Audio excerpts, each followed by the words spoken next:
I am 27 years old, Annie. Recently, my father, Gilbert, was hospitalized. He runs a small company and has been given 6 months to live by his doctor. Throughout my life, he has always been my support. That's why I am still spending time by his bedridden side. During such times, my sister Benny appeared in the hospital room. "Annie, listen to me," she said in a domineering tone. "I'm going to inherit all of our father's $7 million. Why bring up money at a time like this?" I couldn't believe my sister would bring up the inheritance. "Shut up, you uneducated fool," she scorned. "She's no longer someone I can call a sister. She has been bullying me since we were children." Benny left the hospital room with a loud laugh. I was so angry I could hardly breathe. "Annie, listen to me," my father said quietly. "I can't leave the inheritance to you." "What do you mean? Are you telling me to submit to her?" I was shocked. "Just listen." Actually, my father began to explain the reason. Looking back, I hardly remember getting along with my sister Benny as a child. Our mother adored Benny, always putting her first. In our lessons, Benny was the priority, and I was always left behind. I spent my time being bullied by Benny and her friends, crying. For no particular reason, Benny and her friends even resorted to violence against me. But my mother always took Benny's side. "There's no way your sister would do such a thing," my mother would insist. But, my sister," I pleaded, but instead of comforting me, my mother would just scold me. The worst part was that I was in the same school commute group as my sister. Even thinking about it now, it was a truly horrible situation. I don't know what Benny told everyone, but because of that, I was harassed by many older students. School was just a place of agony. I liked studying itself, but going to school was really tough. At school, I was bullied by Benny and her followers, and treated like a problem child by the teachers. Every time my mother was called to the school, I would come home to hear harsh words from her. Those days were like a living hell, truly a nightmare. I couldn't trust anyone, and there was no one I could rely on. I hated everyone: my mother, my sister, her friends, and the teachers. But there was someone I could depend on. That was my father. He ran a small factory. Though it was a small company, it was growing every year, thanks to my father's ingenuity and ideas. My only ally was my father, the president of this quirky company. When my father was home, I always stayed close to him. In front of my father, neither my mother nor my sister harassed me. Being by my father's side was the only place where I felt safe. It seemed that my father understood as well, for he always kindly accepted me when I cried and clung to his pants. He would also sternly reprimand Benny. When I was in high school, my father called out to me, "Annie, from now on I will be busier and won't be able to be with you all the time. No matter what Benny does to you, don't give up. Study hard and become strong." My father told me. "Yes, I'll try my best. I'll study hard so I won't lose to my sister." As a high school student, I understood. The only way to escape this life was to continue studying persistently. Even if I sought help from someone, somehow Benny would be the one praised. That's why I was determined to rise up on my own. Thanks to my mother paying for my tuition, I attended cram school and studied desperately. As a result of my efforts, I was able to pass the entrance exams to a top university. I achieved a higher level of education than Benny, who graduated from a third-rate university that only the rich attend. However, my sister told my friends and neighbors. Annie herself said that she only passed the university exams by cheating. It's really embarrassing to have a sister who doesn't make any effort and gets in through the back door using money. Because of this, my friends drifted away, and the local ladies started to look at me coldly. Despite that, I continued to study hard without being discouraged. I endured the harassment from Benny with patience and did not give in. As a result, I was able to achieve my dream of obtaining a lawyer's qualification. When I became a lawyer, my mother sided with Benny and made snide remarks. "You must have cheated, right? Can you really be a lawyer? There's no way you can do that," my mother coldly said. I decided it was a waste of time to care about their comments and ignored them. That was also a part of my strength. I became mentally stronger, not losing to baseless rumors. Benny, who only has a social standing but no real strength, was very different from me. My father praised me as well. You've done very well, truly admirable. Just like my daughter should be. You can become even stronger, and you are my pride. Then Benny appeared and said, You probably can't do it after all, right? Can you really handle being a lawyer? Since you got your qualification by cheating, you should quit being a lawyer before you cause trouble for others. Hearing this, my father sternly told her, You're the one who just plays around, always gives up easily, and just eats whatever you like, a complete waste. Try to learn a bit from Annie. That scolding from my father worsened the relationship between him and Benny at once. Looking back, that moment was a turning point in their relationship. I was able to stay on the right path because of my father's understanding and support. As a lawyer, I have been building up my accomplishments slowly but surely. I wanted to talk more about my work with my father, but I didn't feel like visiting my parents' home because Benny was there. My sister always had a hard time keeping jobs and would spend her time doing part-time or short-term work, but my mother never said anything harsh to Benny. You don't have to work hard because you'll take over after your father. My mother always coddled Benny like that. Even though I wanted to visit my parents' home, I was concerned about how the neighbors would see me. The neighbors, who still remember the stories Benny made up, are cold to me. So, when I go near my parents' home, I only call my father and we go out to eat, just the two of us. I try not to go to my parents' house unless necessary, but when I have time, I go out to eat with my father or talk to him on the phone. One day, when work was going smoothly, I sent an email to my father as usual, but there was no reply for several days. I wonder if he is too busy with work, I thought, but usually he would reply to an email after a few days. Feeling that something was off, I suddenly received a call from my mother, who usually doesn't contact me much. Your father has been hospitalized, my mother told me. What? I exclaimed in surprise and quickly rearranged my work schedule, rushing to the hospital near my parents' house. When I arrived at the hospital, I found my mother crying. No matter what I asked, she just cried and wouldn't tell me where my father was. So I contacted an employee of my father's company and got the room number. Even in such an emergency, my mother, who dislikes me, wouldn't tell me anything, and I was frustrated by the petty and self-centered emotions of people. Dad, it's Annie. May I come in? I quietly opened the door to the hospital room and entered. There, my father lay emaciated, and there was no one else in the room. Your mother just left. You came at just the right time. Dad, what happened? I was shocked by my father's frail appearance.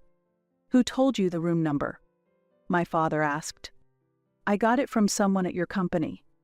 I see. Don't worry, I'll be all right. I'll be back to work soon, he said while coughing, but he didn't look like he could return to work anytime soon. As I was about to leave the hospital room, a doctor approached me. Are you his daughter? Yes, I am, I replied. The doctor took me to another room and explained my father's condition in detail. We found cancer. He has about 6 months to live, the doctor said. Hearing those words, I was lost for words and left the hospital. Since then, I have tried to adjust my work schedule to visit my father as often as possible. Day by day, my father continued to lose weight, and it was clear that his already slim body was becoming even more emaciated. It was obvious at a glance that his condition was not normal. One day, when I went to visit my father, my sister Benny happened to arrive at the same time. I unexpectedly ran into her. Why is the low-educated Annie here? Benny said. I wanted to scream back, who's the low-educated one here? But I held it in. Thinking about Benny, who stays at our parents' home doing nothing but playing around, made my anger boil. As I struggled to contain it, my weakened father groaned. Stop it, Benny. What are you doing here? I'm in this condition, and I don't have any money left to give you, my father said. Did you come here to get money even though Dad is like this? I can't believe it. That's really terrible. I screamed inwardly. I had a lot to say, but Benny spoke first. Listen carefully, Annie, she said with a domineering attitude. I'm going to inherit all of Dad's $7 million, and I won't give a single dollar to you. Also, you should renounce your inheritance. I will take over Dad's company, so don't worry. I was so dumbfounded by this that I was at a loss for words. discussing money in such a situation without any concern for our father's health. Benny left the hospital room laughing. Benny, who does nothing but gallivant around, says she will take over the company. I felt that such talk was nothing short of a joke. Benny is really the worst. I struggled to suppress my explosive anger. Listen carefully, Annie, my father said quietly. I can't pass the inheritance to you. What do you mean? Are you saying I should just submit to someone like her? I was shocked. It's okay. I couldn't hide my disturbance. Could it really be that my father has no intention of leaving me the inheritance? I told myself that receiving the inheritance isn't everything. Why is that? Just listen. Actually, my father began to explain the reason. After hearing about the current state of the company, I was at a loss for words. Listen, no matter what happens, don't even think about trying to inherit the estate. Okay. It's getting dark outside. You should go home now. You have work tomorrow, right? Prompted by my father, I returned to my apartment, which was a little distance away. The next morning, I was so busy with work that I didn't even have time to email my father. Later, my father's condition suddenly worsened, and although he had been diagnosed with only 6 months left to live, he passed away 2 months earlier. During the funeral, at the family meeting, I complied with my father's wishes and agreed to let Benny inherit everything. I confirmed the will with the lawyer in charge, and it too stated that all the inheritance should go to Benny. Hearing this, not only Benny but also my mother blamed me. A cunning person like you could never handle being the president of the company. That's right, both the company and the inheritance are all mine. Unfortunately for you, you'll be poor from now on. Benny continued. They said this without even knowing how much a lawyer earns. I left my parents' house in dismay. I probably won't return there ever again. The house had an air of neglect about it. I participated in my father's funeral only minimally and returned to work the same day. One day during work, I received a call from an unfamiliar number. It wasn't a number from any client, so I didn't answer the phone. I had a pretty good idea who it might be. It was probably Benny. However, I was curious how she found out the main number of the law firm I worked for. One day, Benny did call through the main office number, but I was extremely busy at the time, barely having time to eat. Who could it be at such a time? I wondered as I answered the phone, only to be greeted by yelling from the other end. You knew about it, didn't you? Excuse me? Who is this? Start with your name at least. It's me, Benny. Benny? I don't know any Benny. Shut up, you're annoying, Benny yelled. So, what do you want? I'm busy. You knew Dad had debts, right? What does it matter if I knew? What do you want now? I'm running out of money to play with, so you need to sort out Dad's debts. Ah, I'm hanging up now. Deal with it yourself, I said coldly, and hung up the phone. I instructed the office not to put through calls from Benny anymore. In the hospital room, my father had confided in me alone about his debts. Benny had assumed the inheritance was $7 million and never dreamed that there was also $10 million in debt. Inheriting an estate doesn't always mean receiving only assets. Debts are inherited as well. Benny, being short-sighted and careless, was only focused on the inheritance and had not considered the debts at all. Perhaps my father had tried to discuss the debts.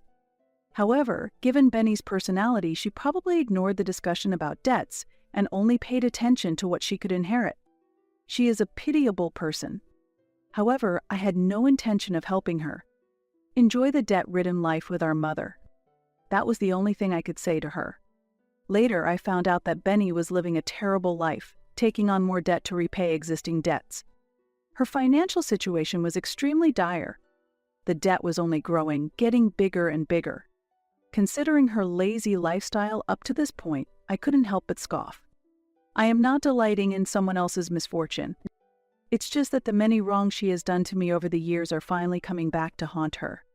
I had no intention of helping her. I felt it was just desserts. Afterward, my mother also called multiple times asking for money. Please, help your mother. Even a little bit of money would help, she pleaded tearfully. I was astounded by the request. All this time she only cared about my sister, ignoring me completely, and now she comes to me only when she's in trouble. What a naive idea. I instructed my office not to forward any calls from my parents' home, and I blocked my sister's and mother's numbers on my mobile phone. I even made sure that calls from public phones wouldn't connect. Nevertheless, they somehow changed numbers and called me repeatedly. It was as if they were standing on the edge of a cliff, screaming for help because they were about to fall. But I did nothing. In fact, I felt like I was saying goodbye and pushing them off the cliff. I never imagined that what my sister had done to me over the years would come back to her in this way. Later, another piece of news arrived. Incredibly, Benny was being sued by former employees of my father's company. The reason was unpaid wages. Benny had not paid the employees for 2 months. She must be cornered by her debts. It was a disaster waiting to happen. Moreover, the employees wanted to hire me as their lawyer. "Annie, you are diligent and honest. You're the only one we can rely on. Please do something about that, Benny," they said. I saw this as an opportunity and decided to protect my father's cherished company. I took legal action and removed Benny and my mother from the company. As we left the courtroom, the two of them called me a traitor and stormed off. Following the employees' wishes, I temporarily took on the role of the company's president. Originally, I planned to appoint someone as president immediately and focus solely on my legal career, but the employees said this: "We don't trust anyone but you, Annie. You're the one who protected us and the company. Annie, you're our leader." I was simply following what was said, but I didn't feel bad about it, and decided to quit being a lawyer and take over my late father's business. I've always liked manufacturing, but I never imagined I would take over my late father's business like this. The workplace had a homely atmosphere and was very comfortable. The employees knew me as someone who always learned by my father's side. Unlike Benny, who wasted her time in frivolity, the employees understood the true nature of us sisters. That's probably why it was natural for them to rely on me. I managed to grow the company. Having knowledge of the law also helped, and without major issues, the company smoothly progressed as a subcontractor for various other companies. The number of employees gradually increased, and we decided to relocate to a larger space. Moreover, we established a staff dormitory and expanded the types of allowances to enhance employee benefits. As a result, our company was featured on local television as a great place to work. When asked what the key to success was, I replied, "Patience and effort are everything. It's important to continue working diligently because then the results will naturally follow." I focused on developing our employees, which has helped the company grow. Although I was fulfilled in my work as a lawyer, I find even greater satisfaction in what I'm doing now. If I had given in to interference and quit, I'd probably be leading an undisciplined life now, feeling apathetic about everything. Blaming others for your failures or speaking ill of them won't make anyone want to follow you. I learned this, surprisingly, from my sister and mother. I do not want to be like them. All I want is to live honestly and sincerely, but seeing my sister and mother, who can't even do that, I realize how miserable they are. Now, that's how I feel. Later, I made a name for myself as a female CEO and started dating a man I met through work. I have no knowledge of what became of my sister and mother. I have neither the desire to look for them nor to help them. Considering how much of a burden their actions were on the employees, I can't bring myself to feel that way.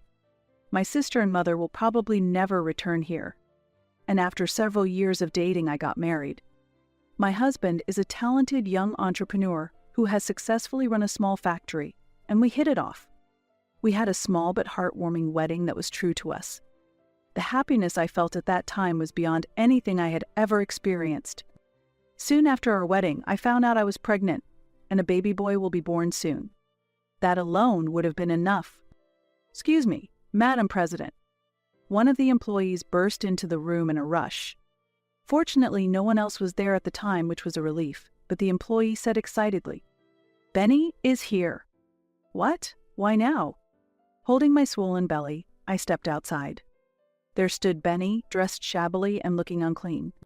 Benny declared threateningly, "This company is mine. Annie, with your unkempt appearance, you can't be the president.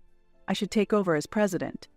Hearing this, some employees who were listening threw water at Benny. These were the employees who had been forced to work without pay when Benny was the president. "Get out. Annie is our president. You're not fit to be president. Just leave. You're nothing but trash." I was astonished at this moment.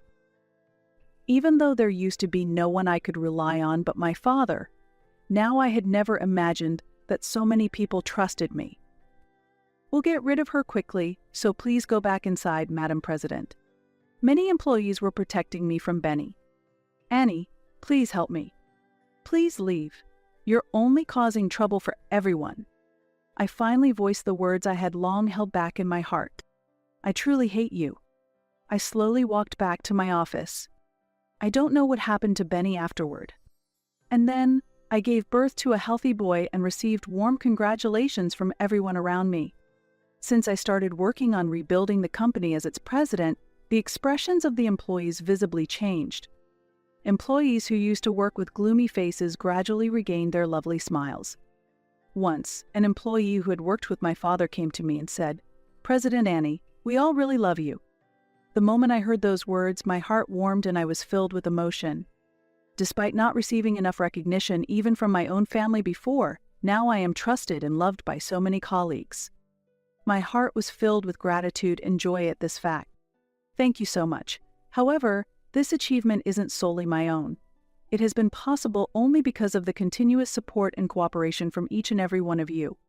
While expressing my sincere gratitude deep down, I remembered the words my father once said to me, "You can become stronger." Back then I heard them just as words of encouragement, but now I realize that my father's words have become reality. The company was gradually stabilizing, and I was thinking of trying new initiatives. In particular, I focused on creating a work environment where women could thrive. As specific measures, we enhanced our maternity leave policy and introduced a flexible work schedule to make it easier for employees to work freely.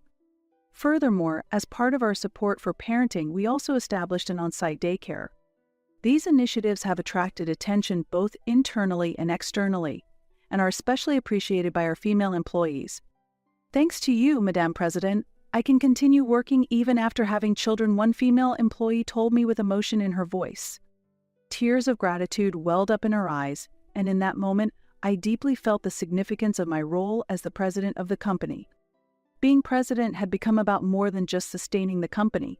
Seeing how company policies directly improved people's lives and guided them towards a better future was an immense joy, and brought a profound sense of responsibility. However, this journey hasn't been entirely smooth sailing. Once an employee who had worked with my father approached me and said, "President Annie, we all really love you." At that moment, I felt a warmth in my chest and was overwhelmed with emotion. Despite not getting enough recognition from my own family, now I was trusted and loved by so many colleagues. This fact filled my heart with gratitude and joy. Thank you very much. However, this achievement is not solely my own. It has been possible because of the relentless support and cooperation from each one of you. While expressing my sincere gratitude, I remembered the words my father had once said to me, "You can become stronger." At the time, I took it as just words of encouragement, but now I realize that my father's words have become a reality. The company was gradually stabilizing, and I was thinking about new initiatives. Especially, I focused on creating a work environment conducive to women. At the company, we implemented more comprehensive maternity leave and introduced flexible working hours to make it easier for employees to manage their schedules. We also set up a daycare center as part of our parenting support. This environment garnered attention both inside and outside the company, and it was particularly well received by our female employees. Thanks to you, President, I can continue working even after having children. One female employee told me with a trembling voice filled with emotion. Tears of gratitude appeared in her eyes, and at that moment, I deeply felt the significance of my role as the president of the company. The job of a president had become more than just sustaining the company. Seeing how company policies directly improved people's lives and guided them towards better futures was an immense joy and brought a profound sense of responsibility. However, this path hasn't been entirely smooth sailing. In particular, as a young female president, I often faced opposition and criticism from traditional viewpoints within the industry.